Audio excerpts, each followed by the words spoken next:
Amis, dans cette nouvelle vidéo, nous allons analyser les matchs de la C3 et de la C4, c'est-à-dire de l'Europa League et de l'Europa League Conference. Cela fait exactement 4 ou 5 jours que je n'ai pas fait de vidéo.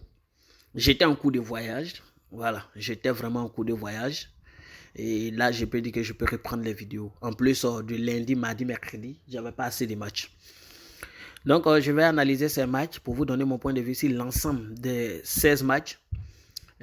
Quitte à chacun, n'est-ce pas, de faire son coupon en fonction de sa compréhension et de son niveau de confiance. En plus de cela, ceux qui veulent jouer moi mes coupons, rentrer dans le groupe Telegram, c'est les paris sportifs, il y a des hauts et des bas. Et pour envie de maximiser les gains, nous avons créé un groupe VIP. Pour ceux qui veulent intégrer le VIP, vous rentrez dans le groupe officiel et les informations y sont.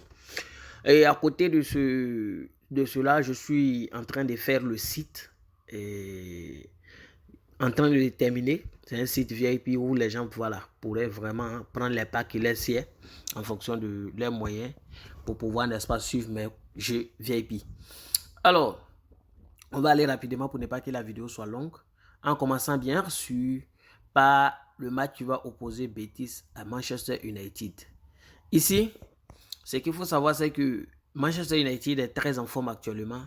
Et au match aller, Manchester United avait quand même pris un large avantage sur le Real Betis. Et ils avaient gagné 4-1 au match aller. Mais quand même, il faut reconnaître que Betis, c'est une très grande équipe et une équipe très expérimentée dans cette compétition. Je ne pense pas qu'il pourrait se qualifier, mais le match sera vraiment fermé par rapport au match aller. C'est pourquoi je pense que dans ce match, il y aura au moins un match nul, un nul dans au moins une mi-temps. C'est mon pronostic safe, nul dans au moins une mi-temps. Au niveau donc du match qui oppose Fenerbahçe à Séville, ici au match aller, Séville avait pu gagner le match 2-0. Et le match retour se joue à Fenerbahçe. Fenerbahçe, c'est une équipe qui a des attaquants très, très forts. Je vais parler de Valencia, que d'autres connaissent ou que d'autres ont découvert lors de la Coupe du Monde avec l'Équateur. Un attaquant très fort qui vraiment fait son petit bout de chemin. Et je pense que c'est un joueur qui est vraiment au bon niveau. Cependant, ce qu'il faut savoir, c'est que Séville, c'est la meilleure équipe de l'Europa League. Voilà, c'est la meilleure équipe d'Europa League. Quand il dit la meilleure équipe, tout le monde sait de quoi je veux parler. Je pense que c'est eux. C'est l'équipe la plus titrée, je pense, dans cette compétition. Si je ne m'abuse, je peux me tromper. Mais je sais qu'ils sont quand même très expérimentés et vraiment, on fait du sale en Europa League. Et je pense que cette équipe-là a beaucoup de rudiments face à une équipe de Fenerbahçe qui défensivement ne tient pas trop. Mais dans ce match, moi je pense que Fenerbahçe va trouver le chemin des filets. C'est pourquoi dans ce match, je vais aller sur la base simplement des deux équipes vont marquer. Il y a Feyenoord qui joue face à Shakhtar Donetsk. Au match aller, le match s'était soldé 1-1.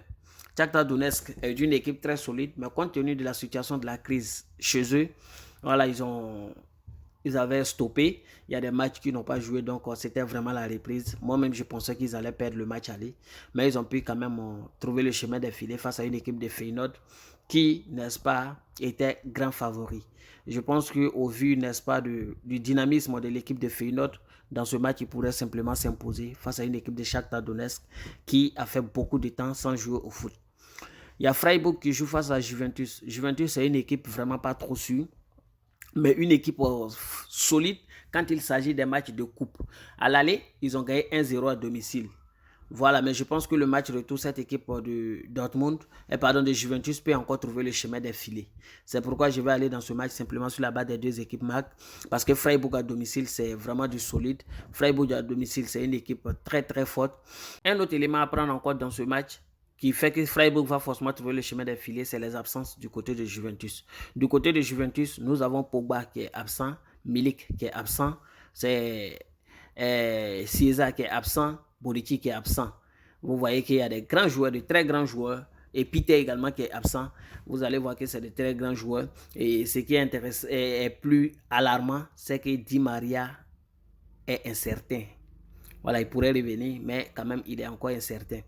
Du côté de Freiburg, on n'a seulement que 2 blessés. Donc, c'est un élément fondamental à prendre en compte. Et Arsenal Sporting. Ici, Pour moi, le match aller s'était soldé, n'est-ce pas, 2-2 du côté, n'est-ce pas, de Sporting. Arsenal à domicile, c'est seulement du solide. Et dans ce match-là, je pense qu'il n'y a rien à faire. C'est vrai que Sporting est une grosse équipe, mais face à Arsenal à domicile, ils vont simplement plier bagage et retourner en Portugal. Victoire d'Arsenal. Quant au match qui a opposé Ferencváros à Bayer Leverkusen, ce qu'il faut savoir, c'est que au match aller, Bayer Leverkusen avait gagné 2-0 à domicile. Un élément très fondamental à prendre en compte ici, c'est que au match aller, Bayer Leverkusen s'était imposé 2-0 face à Ferencváros. Le retour va se jouer, mais ce qu'il faut comprendre ici, c'est que le retour va se jouer à Pucasso Arena, donc dans un stade différent. C'est pourquoi je pense que Bayer Leverkusen pourrait encore aller s'imposer là-bas face à une équipe de Ferencváros qui simplement a fait beaucoup de temps sans vraiment toucher au ballon. Real Sociedad Rome. Au match aller, Rome s'était imposé 2-0 face à l'équipe de Real Sociedad. Au match retour, ça ne sera pas la même couleur. Real Sociedad, c'est une très grosse équipe. Rome n'est pas très satisfaisante. Au match aller, ça m'a même surpris. Mais dans ce match-là, je vais aller simplement sur la victoire ou nulle de Real Sociedad et plus de 2 buts dans le match. Pour moi, c'est un match 1-1 ou bien 2-0. Voilà, carrément pour revenir. Donc pour moi, il aura au moins un match nul pour Real Sociedad au minimum, ou bien soit la victoire 2-0. Voilà, pour revenir face à cette équipe de Rome. Il y a Royal Union Saint-Gilloise qui joue face à Union Berlin. Un match de feu, un match assez intéressant. À l'aller, le match s'était soldé 3-3. Un match où je pensais qu'il n'allait pas avoir plus de 2,5 buts. À l'aller, j'avais fait ce pronostic, mais j'avais tapé poteau. Parce que voilà, j'avais constaté simplement que quand les deux se croisent, ils ne marquent pas beaucoup. Mais là, ils ont prouvé le contraire. Et Royal Union Saint-Gilloise, après avoir marqué 3 buts à l'extérieur contre Union Berlin, c'est vrai que la condition de but à l'extérieur est annulée. Et je pense que cette équipe a de quoi a fait valoir à l'attaque. Alors que Union Berlin, c'est l'une des équipes les plus en forme du championnat allemand cette année. Du coup, pour moi, les deux équipes vont marquer. Et ce qu'il faut savoir, c'est que du côté de Royal Union Saint-Gilloise, il n'y a pas de blessés. Il n'y a que 2 joueurs incertains. Alors que du côté de Union Berlin, on a quand même 3 blessés, dont Schaffer, Kedira, Doeki et un joueur incertain, Gilles Smen. Donc, je pense que simplement, ça va vraiment jouer sur eux un peu. Mais quand même, cette équipe reste très solide et finira par s'imposer dans ce match face à une équipe de Royal Union Saint-Gilloise qui, même s'il marque 100 buts, encaisse au moins un but. Les deux marquent. Voici un peu mon point de vue sur les 8 matchs, n'est-ce pas, de l'Europa League. Je vais descendre en conférence Europa League en commençant par le match, n'est-ce pas, qui oppose Djurgården à Lech. Hey, Lech, c'est une équipe qui est très forte parce qu'ils m'ont surpris. Après avoir éliminé Bodo Glimt, ils pensaient qu'ici c'était les limites, mais à l'aller, ils ont prouvé que défensivement, ils sont très solides. Je ne connaissais pas cette équipe, pour être vrai avec vous. Voilà, qui est venu de la Pologne et qui est en train de faire son petit bout de chemin. C'est une équipe très solide, c'est le haut niveau dans cette compétition. Et je pense que cette équipe-là peut encore tenir tête à cette équipe de Djurgården. C'est pourquoi je vais aller sur la base, n'est-ce pas, dans ce match-là, de nul dans au moins une mi-temps. Parce que je sais que leur défense est très solide. Et si eux ne marquent pas en première mi-temps, c'est que la première mi-temps finira par un match nul. Nul dans au moins une mi-temps. Il y a Sivasspor qui joue face à Fiorentina. Un match où Fiorentina s'était imposé seulement sur le score de 1-0 au match aller. Fiorentina derrière est très solide que Sivasspor. Sivasspor ne fait qu'aligner actuellement des défaites. Donc sur la forme, Sivasspor n'est pas très en forme actuellement. Mais cette équipe à domicile, poussée par ses supporters, va vraiment ennuyer cette équipe de Fiorentina qui n'a pas pu s'imposer avec un score large au match aller. Dans ce match, je vais aller sur la base des tirs. Et pour moi, dans ce match, il aura plus de 21,5 tirs simplement. C'est une cote 1,40 sur BetWinner. Et il y a Bâle qui va jouer contre Slovan Bratislava. À l'aller à Bâle, en Suisse, ils avaient fait 2-2. Le match retour sera un match assez particulier. Et ici, ce qu'il faut savoir, c'est que les deux équipes, quand ils se croisent, vous allez regarder quelque chose avec moi simplement. Je vais vous laisser regarder ça. Ils se sont rencontrés déjà 3 fois. Alors, si les statistiques, vous allez voir quelque chose. Je vais vous montrer 3 statistiques. Regardez le match, le récent match. Il y a eu 23 tirs dans le match. Hein? Au niveau du corner, il y a eu 12 corners. Et au niveau des fautes, il y a eu 19 fautes. Je vais aller sur le second. La seconde rencontre, c'est-à-dire l'avant-dernière de la rencontre, le match s'était soldé 3-3. Quand les deux se croisent, il y a beaucoup de buts. C'est ce qu'il faut remarquer déjà. Voilà, quand ils se croisent, il y a beaucoup de buts. Et ici, les tirs, il y a eu 23 tirs. À l'instar, n'est-ce pas, du dernier match où il y a eu également 23 tirs. Vous allez regarder les corners ici, il y a eu 9 corners. Et quand vous regardez encore les fautes ici, il y a eu 26 fautes. Je vous laisse regarder ça à votre niveau. Quand on prend celui-là, Slovan Brasilva s'était imposé 2-0. Vous allez constater quelque chose également sur ces mêmes statistiques-là. Tir, vous allez voir qu'ici, il y a eu 31 tirs. Et quand vous regardez les corners, vous allez voir qu'il y a eu 11 corners. Quand vous regardez les fautes, vous allez voir qu'il y a eu 26 fautes. Donc, vous allez voir que ces statistiques-là marchent beaucoup quand les deux se croisent. J'ai fait cette même analyse pour les 10 derniers matchs de Bâle et les 10 derniers matchs, n'est-ce pas, de Slovan Brasilva. Et je vais aller sur la base, n'est-ce pas, de ces statistiques en vous disant simplement que dans ce match-là, pour moi, il aura plus de 8,5 corners. C'est une cote 1,45 sur BetWinner. Et il y a Alkmaar qui joue face à Lazio. Ça, c'est un match assez intéressant, un match qui me plaît bien. Lazio n'a pas pu assurer au match aller, se faisant battre à domicile par l'équipe de Alkmaar. Mais Alkmaar, c'est une équipe qui déçoit, qui peut encaisser n'importe quel but à n'importe quel moment. Et ce qui est écœurant, c'est que Ciro Immobilier est vraiment absent pour je ne sais pas combien de temps, parce que ça fait quand même quelques matchs qu'il a raté. Et je pense que c'est ce qui joue en défaveur, n'est-ce pas, de l'équipe de la Lazio. Cependant, ils ont un gardien de but vraiment puissant avec 11 clean sheets cette année. Je pense que c'est une très bonne défense. Je vais pour parler du gardien parce que quand même, ils ont un très grand gardien. Mais ça va être un peu compliqué. Et les attaquants qui sont là ne rassurent pas trop. C'est pourquoi je vais aller sur la base dans ce match de 0,5 but pour l'équipe de Alkmaar. Vous pouvez le combiner simplement. C'est une cote 1,30 sur 1xbet.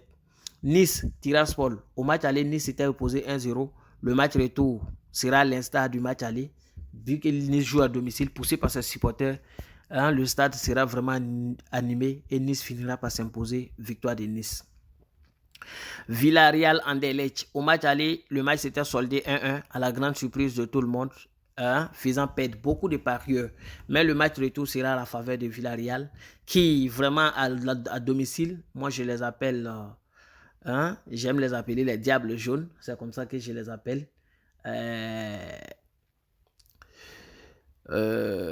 De même que l'équipe de Wolverhampton, c'est comme ça que je les appelle tous, quoi. Voilà, ceux qui ont des maillots jaunes, c'est comme ça que je les appelle généralement. Donc ils sont très forts et moi ils me plaisent bien, je sais qu'ils vont s'imposer. West Ham Aneka, ça c'est le jour et la nuit, il n'y a rien à dire. Victoire de West Ham simplement avec une différence d'au moins 1,5 but, c'est-à-dire West Ham gagne et il y a plus de 1,5 but dans le match au minimum.